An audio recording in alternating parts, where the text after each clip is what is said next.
আসসালামু আলাইকুম। আফরিন কিচেনে আপনাদের সবাইকে ওয়েলকাম জানাচ্ছি আরো একবার। আশা করি সবাই ভালো আছেন। তো প্রতিদিনের মতো নতুন আরো একটি রেসিপি নিয়ে আপনাদের সামনে হাজির হয়ে গিয়েছি। তো সবচেয়ে বেশি মজা করে কিভাবে কই মাছের তেল ঝাল রান্না করি সেটাই আপনাদেরকে আজ করে দেখাবো। তো আশা করি পুরো ভিডিও জুড়ে আপনারা আমার সাথে থাকবেন এবং আমার মতো করে আপনারা অবশ্যই ট্রাই করে দেখবেন। খেতে কিন্তু অসম্ভব মজাদার হয়েছিল। তো এর জন্য প্রথমে আমি নিয়ে নিয়েছি খুব সুন্দরভাবে ধুয়ে পরিষ্কার করে 5টি কই মাছ।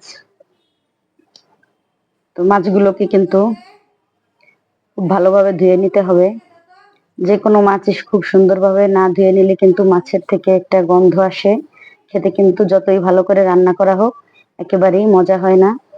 তো মাছগুলোর মাঝখানে আপনারা নিশ্চয়ই দেখছেন আমি একটু চিড়ে নিয়েছি, যাতে করে লবণ এবং অন্যান্য মশলা খুব ভালোভাবে এর সাথে মিশে যায়। তো 1 চা চামচের মতো লবণ আমি দিয়ে দিয়েছি, সাথে দিব সামান্য পরিমাণে হলুদ। তো লবণ এবং হলুদ দিয়ে মাছগুলো খুব ভালোভাবে মেখে নিতে হবে। মাখানোর সময় খেয়াল রাখতে হবে লবণ যেন এর ভিতরে খুব ভালোভাবে প্রবেশ করে।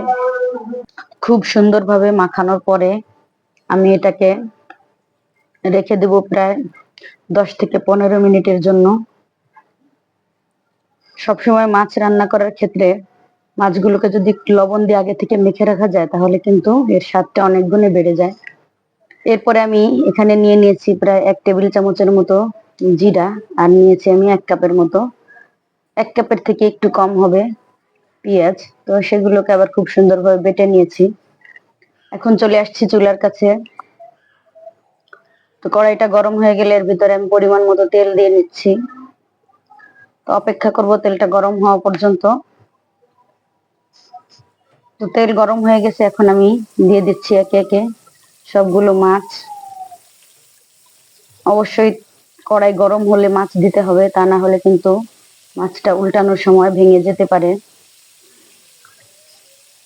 তো আমার এক পিঠ আমি দেখে নিচ্ছি কতটুকু ভাজা হয়েছে।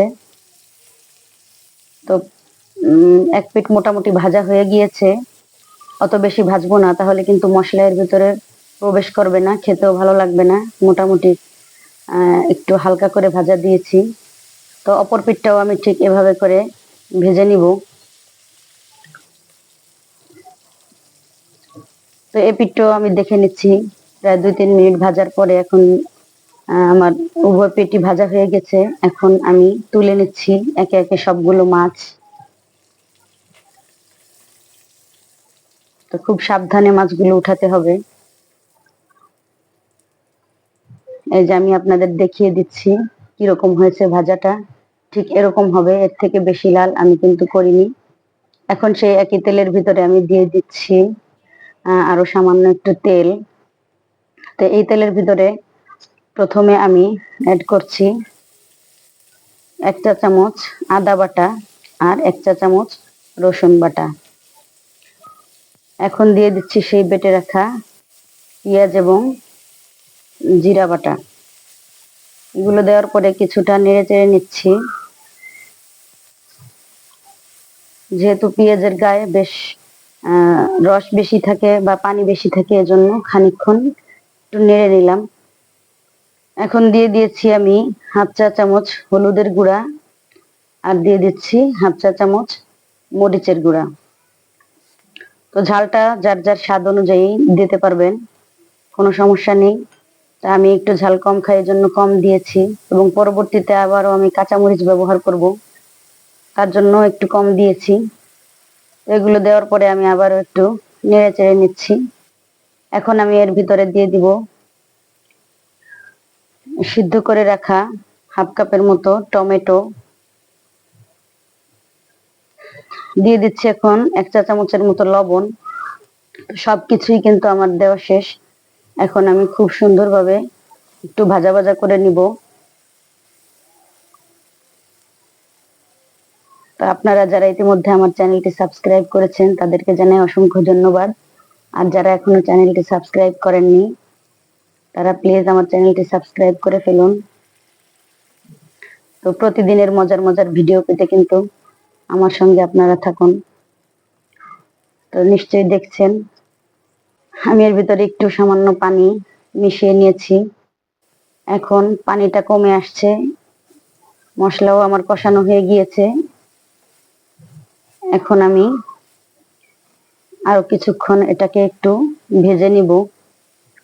তো মোটামুটি একটু তেল উপরে ভেসে না আসা পর্যন্ত আমি এটাকে ভাজতে থাকবো। তো ভেসে আসছে, এখন কিন্তু আমি এর ভিতরে দিয়ে দিচ্ছি 2 কাপের মতো পানি। তো পানিটা বলক আসা পর্যন্ত আমি এটাকে ঢেকে দিব। তো বলক এসে গিয়েছে, এখন আমি ঢাকনা খুলে এর ভিতরে সেই ভাজা মাছগুলোকে খুব সুন্দরভাবে দিয়ে দিব। মাছগুলো দেওয়ার পরে আমি একটু নেড়েচেড়ে মশলার সাথে ভালোভাবে দিয়ে দিচ্ছি, যাতে করে সব ধরনের মশলা মাছের ভিতরে ঢুকে যায়। এখন আমি আবারও ঢেকে রাখবো প্রায় 7-8 মিনিটের জন্য। 7-8 মিনিট জাল করার পরে এখন আমি আবার ঢাকনাটা খুলে নিয়েছি, আবার একটু উল্টে পাল্টে দিচ্ছি। তো এখন আমি মাছগুলো এর ভিতরে আমি সামান্য লবণ দিয়ে দিচ্ছি। আমার কাছে মনে হয়েছে লবণ একটু কম হয়েছে।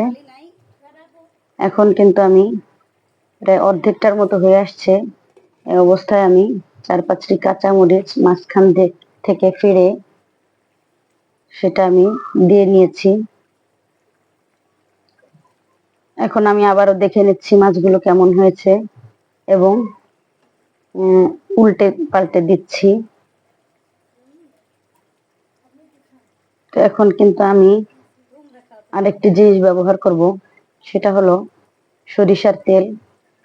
তো এখনো আমার মাছটা হতে প্রায় 5 মিনিটের মতো বাকি আছে। এমতো অবস্থায় আমি প্রায় 1.5 টেবিল চামচের মতো খাঁটি সরিষার তেল দিয়েছি। যেহেতু এটি তেল ঝাল, এজন্য কিন্তু একটু তেলের পরিমাণটা বেশি দিতে হবে। তো আমি নামানোর আগে এই সরিষার তেলটা দিয়েছি, এতে কিন্তু খুব সুন্দর একটি সুঘ্রাণের ভিতরে ছড়িয়ে পড়বে, খেতেও কিন্তু অসম্ভব মজাদার হবে। আপনারাও অবশ্যই চেষ্টা করবেন নামানোর 5 মিনিট আগে খাঁটি সরিষার তেল দিয়ে নিতে। তো দেখেন আমার মাছ কিন্তু একেবারেই হয়ে আসছে, সুন্দর একটি লুক আসছে দেখতে এবং খেতে কিন্তু অসম্ভব মজা হয়েছিল। তো নামিয়ে নিচ্ছে আমার সেই মাছগুলো, একটু তেল তেল ভেসে আসছে উপর থেকে, আর গ্রেভিটাও কিন্তু খুব চমৎকার হয়েছে। তো আজকের জন্য এখানেই।